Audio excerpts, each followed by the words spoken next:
Yang ini tak tahu soalan ini susah kalau kita tak ada sifat kasih sayang sesama kita orang Islam. Siapa dia saudara-saudara kamu? Nak jawab apa ni? Yang kadang-kadang sampai kerana berbeza warna sampai kita dah tak cakap, sampai tak semayang di belakang. Saya kena tuan-tuan macam-macam, dan bukan nak mengadu di tempat mengadu, cuma nak hafal. Kadang-kadang hukum tu, manusia orang yang jahil ni dia buat hukum macam-macam. Saya dulu pernah satu masa Perdana Menteri kita datang di Sungai Cik sana. Jadi dia minta kepada orang sana supaya dia nak makan dengan pemimpin-pemimpin agama masyarakat setempat, sama ada agama Islam ke, agama Hindu ke, agama apa. Dia nak minta makan dengan orang yang di Timur Tengah ini, yang disegani masyarakat untuk dia makan sekali dengan orang agama tu. Macam mana tadi dia pilih saya? Saya ni bukan trauma pun, pilih dengan saya makan. Rupanya makan semeja semua dengan dia, bukan makan dengan dia aja, makan duduk meja dia tu. Ada orang rupanya tak boleh tengok orang Islam makan dengan orang Islam kerana politik. Dia lebih reda kalau tengok orang Islam tu makan dengan orang kafir, tak apa lagi. Dia tengok orang Islam makan orang Islam, dia marah. Saya makan dengan Datuk Najib, salam je, salam kerana dia orang Islam juga. Saya tak anggap dia bukan Islam. Saya anggap semua orang mengucap dua kalimah syahadah ni Islam. Saya bersalam dengan dia. Keluar petua kat tempat saya, semayang belakang saya tak sah sebab salam dengan Datuk Najib. Ya Allah, ya Tuhanku, macam mana apa jadi begini? Kan? Saya ni tuan-tuan ni sampai hari ni hijau ni. Keluar dalam nak tengok. Tapi dia kerana benda tu, sedangkan saya anggap semua orang Islam ni saudara kita. Sebab bila kita dah mengaji, kalau kita mati, kita akan kena soalan itu nanti di kubur. Betul tak? Waman ikhwanuka, siapa saudara-saudara kamu? Siapa jawab DAP mampu, siapa jawab MCA pun jahanam. Dia kena kata al-muslimuna ikhwani, orang Islam itu saudaraku. Ni kena ingat tentang. Sebab tu waktu talqin tu kalau baca, tang tu ulang sikit, ulang 2-3 kali, kadang-kadang bagi dengar sikit, supaya kita faham siapa sebenarnya saudara kita ni, siapa dia. Ni sampai tengok dia, ya. Oi, tengok je, degil semacam je, kan? Tak boleh tuan-tuan, saudara kita. Tu yang kata Ar-Rahim. Apa dia Ar-Rahim? Allah Ta'ala, sifat penyayang itu memang nama tu umum, siapa boleh guna. Nak buh nama anak kita Ar-Rahim saja pun boleh, tapi lebih baik Abdul Rahim, kan? Tapi Ar-Rahman saya sebut tadi, tak boleh buh nama anak Ar-Rahman saja, Abdul Rahman tak apa. Tapi Ar-Rahim boleh buh nama anak Ar-Rahim, boleh. Tak salah kata para ulama, tapi makna dia khusus untuk orang beriman saja. Sifat kasih sayang Tuhan hanya khusus kepada orang beriman saja di hari akhirat. Waktu itu tuan-tuan, ingat Allah Ta'ala kata, tidak akan dapat lagi mereka yang tidak menyembah Allah itu setitik air jernih ni, tak akan dapat. Dan sebiji buah ataupun sebelah buahan syurga pun dia orang tak akan rasa. Bukan tak akan rasa, cium pun tidak. Tak akan cium bau syurga, tak akan rasa air di syurga, tak akan rasa apa pun kenikmatan sama sekali. Kerana yang ini Tuhan hanya khususkan kepada orang-orang yang beriman kepada Allah Subhanahu wa ta'ala. Inilah sifat Ar-Rahim Allah Subhanahu wa ta'ala. Bila hati kita kadang-kadang tengok mereka sekarang di dunia, Allah Ta'ala kadang-kadang Tuhan biarkan mereka hidup dalam keadaan sangat mewah, sangat istimewa pada pandangan kita, sehingga kadang-kadang hati kita terguris. Ya Allah Tuhanku, aku tunduk sujud kepada kamu hari-hari, sentiasalah dahi aku ini menyembahmu ya Allah. Tetapi engkau lupakah kepada aku? Allah Ta'ala kata, dah, aku tangguhkan penderitaan kamu ini untuk aku balaskan dengan secukup-cukupnya di hari akhirat. Kamu akan dapat apa sahaja yang kamu minta, apa sahaja yang kamu nak, silakan. Kan? Nak apa saja. Lahum ma yasha'un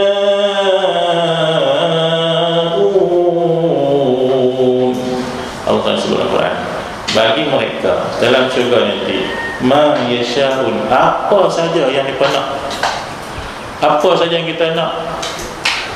Pokok lah ni tak pernah naik macam ni, minta belarang masuk pokok nak. Boleh naik tapi esok tak mau, tobat tak mau naik macam ni dulu. Sebab apa? Tunggangan syurga lebih hebat, yang kenderaan syurga lebih hebat. Kalau diterangi nak makan macam-macam, kadang-kadang hal yang tak ada lah, kan, pelik-pelik. Esok sana minta semua ada, kan. Tuhan tak pernah hampakan permintaan hamba dia apa pun. Tapi kena ingat, Nabi SAW sebut kaitan dengan Bismillahirrahmanirrahim. Kenapa Allah Ta'ala bersifat kasih sayang, dan sifat kasih sayang inilah kita masuk syurga? Tidak. Nabi sendiri kata, aku pun tak masuk syurga dengan amalan aku masuk syurga dengan rahmat. Rahmat tu apa? Daripada mana? Daripada sifat kasih sayang Allah Subhanahu Wa Ta'ala. Tak masuk syurga kita melainkan dengan rahmat Allah Ta'ala. Maka Nabi SAW sebut dalam hadis dia, la yadkhulul jannata illa rahim, kata Nabi, tak akan masuk syurga melainkan orang yang rahim, orang yang ada sifat kasih sayang. Yang ni semua kena ingat. Bila baca Bismillahirrahmanirrahim ni kena ingat. Nabi kata, Nabi kita yang kita sayang sebut tak masuk syurga kecuali orang yang ada sifat kasih sayang. Lalu sahabat bertanya, ya Rasulullah, kulluna rahim, kita semua memang ada sifat kasih sayang. Saya sayangkan anak saya sayangkan isteri saya sayangkan suami saya. Memang begitu kan? Semua kita ada sifat kasih sayang. Saya sayang kucing saya contohnya. Rasulullah kata bukan begitu.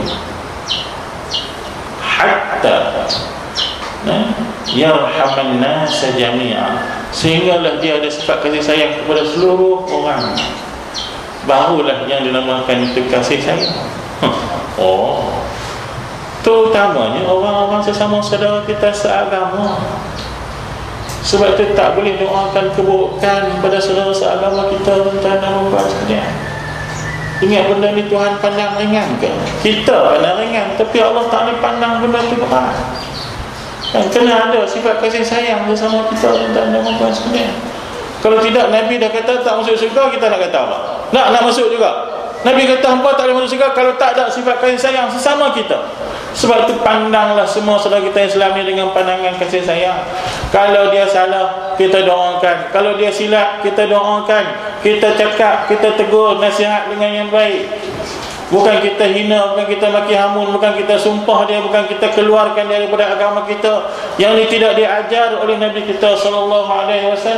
Orang salah, kita perbetulkan. Orang silap jalan, kita tunjukkan jalan yang betul. Kita tegur, kita nyatakan, kita ceritakan apa dia kesilapannya. Ini kita sebagai orang Islam begitu. Kalau tidak, bagaimana kita nak masuk syurga Allah Subhanahu Wa Ta'ala kan? Binatang buat sebab kasih sayang Allah kita. Kalau tak ada kasih sayang, macam mana kita dengan binatang tu lagi?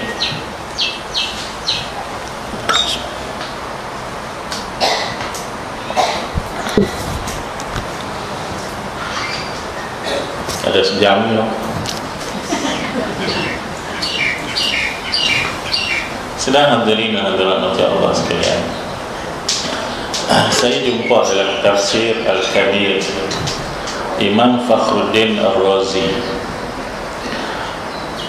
jilid pertama, muka surat 159 kalau tak salah saya lah. Dalam kitab tafsir tu, waktu menguraikan, kalau tak salah saya, surah ayat tu lah, Bismillahirrahmanirrahim. Dia cerita lah tu satu kisah. Saya tak mahu lagi buku-buku yang kata cerita mampu pula kan. Ini cerita betul-betul dalam tafsir Mu'tabar, tafsir Quran Mu'tabar. Satu kisah cerita dia, satu hari Imam Zinnun Al-Misri, salah seorang ulama besar, dia duduk dalam rumah dia. Satu hari dia rasa macam tak sedap duduk, rasa macam tak ada benda lah, tak puas, tak seronok macam mana tu.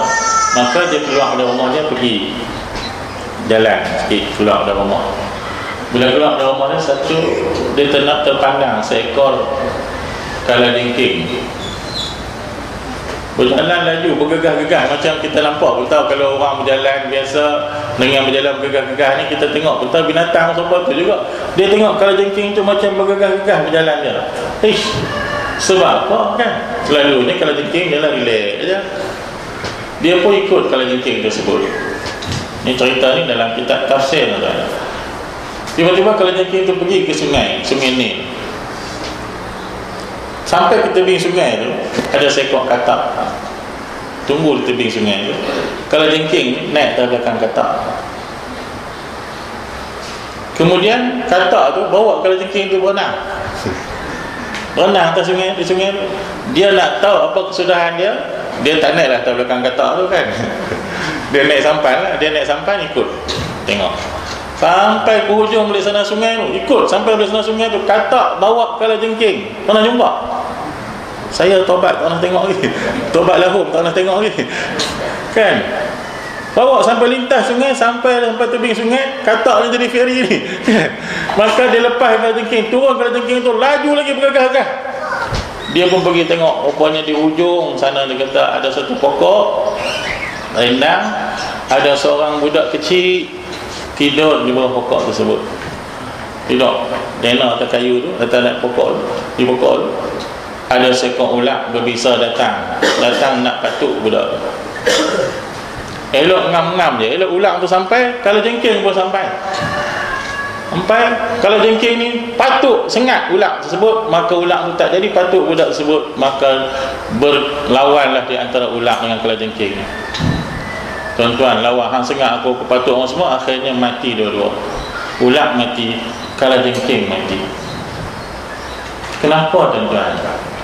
Seekor kalajengking sanggup berkawan dengan seekor katak.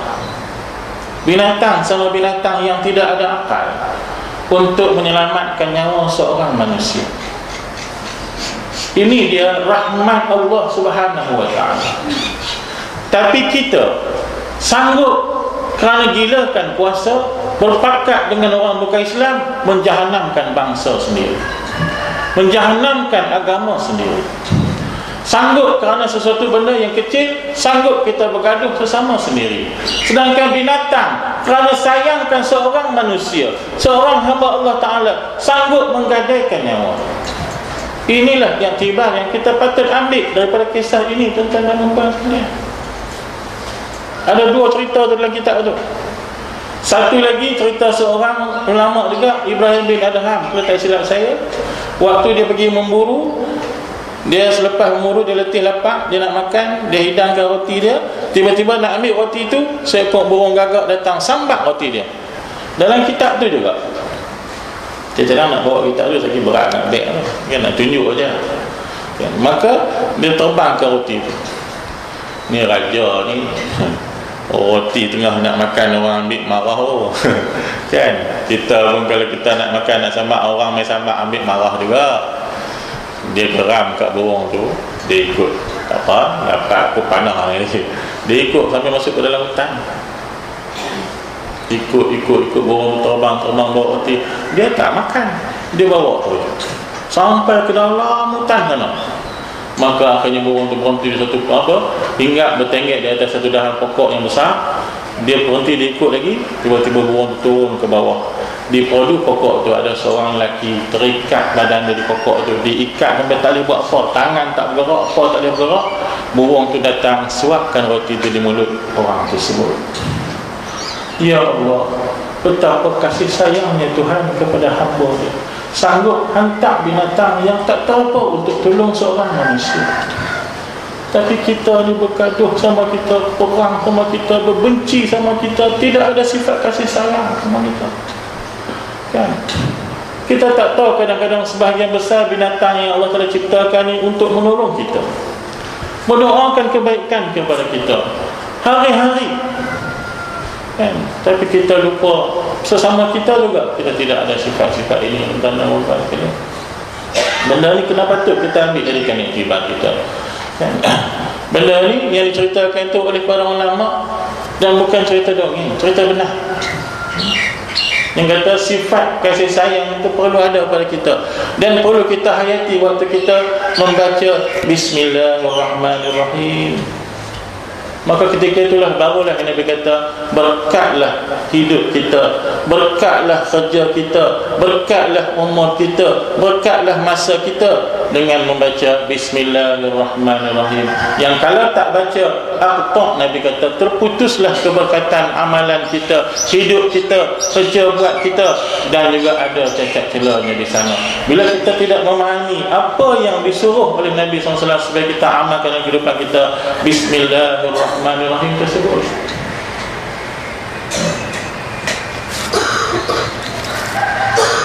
Ini kitab kecil ajar dari tujuh Al-Mawa'izul Masfuriyah. Hadis pertama dalam 40 hadis lagi, tapi bukan 40 hadis mana Nawawi, orang lain. Saya baca sikit lah. Kadang-kadang saya tak mau ambil cerita-cerita yang tak ada asal, yang tak ada asas dia.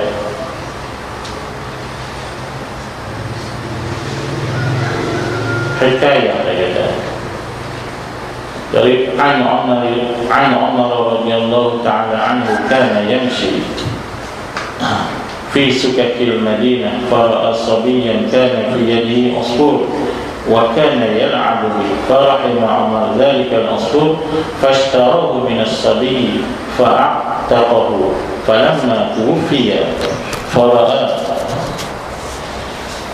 فلما توفي عمر رضي الله تعالى عنه رآه الجمهور في المنام فسألوه عن حاله. Ini cerita Sayyidina Umar dalam kitab ni. Sayyidina Umar satu hari dia jalan di lorong-lorong di Madinah tu, dia jumpa seorang budak bermain dengan osfur, burung ciak. Dia ikat di tali, ikat di tangan dia, dia main burung tu. Jadi dia tak lepas lah burung tu. Sayyidina Umar kesian kat burung ciak tu, dia beli burung tu pada budak tu. Dia beli. Budak jual burung tu kat kecil. Bukan burung yang duduk kat dia tu, burung yang pecah tu lah kan. Dia kata dia burung pula nak beli kan. Jadi jual burung tu kat kecil, dia pun dan jual nak beli ni, orang beli duit ni, dia pun jual kepada Sayyidina Umar. Sayyidina Umar ambil burung tu, dia lepaskan. Kesian pada burung tu.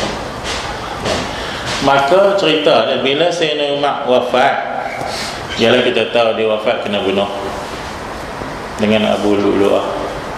Tapi ni cerita fara'ahul jumhur fil manam, maka dilihatlah oleh jumhur, ramai orang tu kata jumhur, terlalu ramai orang tengok dia dalam mimpi, bermimpi akan dia. Yang ni cerita ni kan, apa dia yang ramai orang mimpi jumpa dia dalam mimpi tu. Fasa'alu an hali, dia bertanya keadaan dia, wahai Umar, apa cerita dalam kawan-kawan mimpi ni, ramai orang mimpi jumpa dia ni. Maka dia kata apa? Ma fa'alallahu bika, apa yang Tuhan buat kepada engkau? Lalu katanya, ghafara li wa tajawaz anni, Tuhan telah mengampunkan aku dan memaafkan aku. Ya. Sebab apa? Qalu bi ayyi syai'in, dengan sebab apa? Dia pun tanya dia. Ramai-ramai mimpi ni tanya dia. Bijudika, dengan sebab pemurah engkau, atau bi'adlika, dengan sebab keadilan engkau, atau bizuhdika, dengan sebab kezuhudan engkau. Qala, dia kata apa? Bukan yang tu.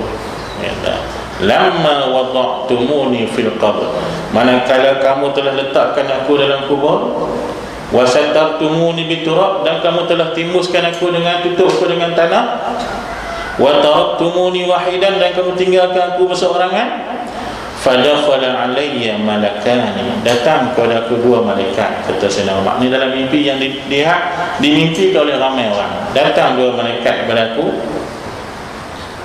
muhibani, yang sangat hebat, tara akli, sehingga kan akal aku terbang. Bahasa dia kata terbang akal maksud mana? Sampai hilang akal ni, sampai tak boleh nak fikir apa ni. Malaikat mai tu hebat sangat sampai tak tahu dah. Kita pun kalau takut sangat dah jadi macam mana kan. Tara akli warta'adat mafasili, dan sampai sendi-sendi aku longgar habis kan. Sayyidina Umar pun takut. Kita nak berani jawab tak ketahuan. Kita boleh jawab senang-senang. Sayyidina Umar pun tu hebat tu. Dia kata min haibati, kerana kehebatan dua orang malaikat tadi, wa akhadhani wa ajlasani, dia ambilkan aku dan dudukkan aku untuk tanya, wa arada ay yas'alani, dan dua orang malaikat itu nak bertanya kepada aku, fasami'tu nidaan minal hatifi, maka aku terdengar satu suara yang dengar satu suara yang kata Sayyidina Umar berbunyi, utsruka abdi wa la takhawwifahu fa inni rahimtuhu wa tajawaztu anhu li'annahu rahima asfuran fid dunya. Tinggalkan hamba aku ini dan jangan kau takutkan dia, sesungguhnya aku kasihan kepada dia, kasih sayang aku kepada dia, dan aku telah ampunkan dia kerana dia mengasihi seekor burung siap. Dia kata dalam suara tu dia dengar ya. Di dunia dulu maka aku kasihkan kepada dia, aku bebaskan dia. Yang ini cerita mimpi saja, tapi mimpi ini dilihat oleh jumhur ramai orang tuan-tuan dan puan dalam kitab ni. Itu yang menyatakan sebahagian amalan-amalan kita kadangnya dengan sebab rahmat itulah yang lebih dipandang, lebih diambil kira oleh Allah Subhanahu wa taala. Dalam kitab satu lagi, Nasahul Ibad, ada cerita muka surat tak dalam sangat, muka surat berapa ada cerita Sayyid Imam Al-Ghazali rahimahullah ta'ala. Imam Al-Ghazali terkenal kan, seorang ulama besar, Hujjatul Islam, kitab yang popular Ihya Ulumuddin. Cerita dalam tu orang pernah jumpa juga mimpi Imam Ghazali, tanya dia apa cerita kamu, dia kata Allah Ta'ala ampunkan dosa aku kerana satu perkara. Dalam kitab ni saya hafal bahasa cerita, tak mau cerita, tak ada bukti, saya bawa, kalau tak ada lagi ambil main tengok saja. Maka apa cerita dia, satu hari Imam Ghazali mengarang kitab, memang dia rajin mengarang. Tiba-tiba tengah dia mengarang, orang dulu mengarang kitab tuan-tuan dan puan tak guna pen macam saya ni kan kita tak, dia orang dulu dia orang pakai dakwat celup ni, bekas dakwat tu dia besar tu kata kan, celup tulis itulah kuliah Imam Ghazali kan, 300 bekas dakwat, 3000 bekas dakwat ni tersedia siap dah, ada siap dah ready kuliah dia ni. Hari ni pun 3,000 orang ni, lebih orang ni kan, campak malaikat, campak apa semua ni kan. Jadi kuliah Imam Ghazali 3,000 bekas dakwat ni memang ready siap dah. Hak 3,000 orang hak ada, yang lain lagi tu dipanggil majlis Imam Ghazali, kuliah dia majlis 300 serban besar. Hak yang main serban besar 300, hak serban kecil berapa ribu tu, hak tak ada serban lagi banyak kan. Itu majlis dia tak apalah, kira yang tu lah kan, majlis ilmu Malaysia zaman kita betul kan, dia celup tiba-tiba dia nak celup kali kedua, ada seekor lalat duduk bertengik itu, duduk isap dakwat tadi. Lalat isap dakwat, dia nak celup tak jadi. Kalau aku celup lalat tu terbang, tak ada dah makan dakwat tadi. Kesian kat lalat, kesian kat dia pun nak makan juga, dia pun cari rezeki juga, tak jadi. Tunggu sampai lalat tu minum dakwat tadi sampai kenyang, lalat tu pergi, baru dia kita kalau jumpa lalat pam kan, memanglah dia kata bawa DI ke apa kan, macam nak nasib lah kan. Maka akhirnya lalat tu pergi.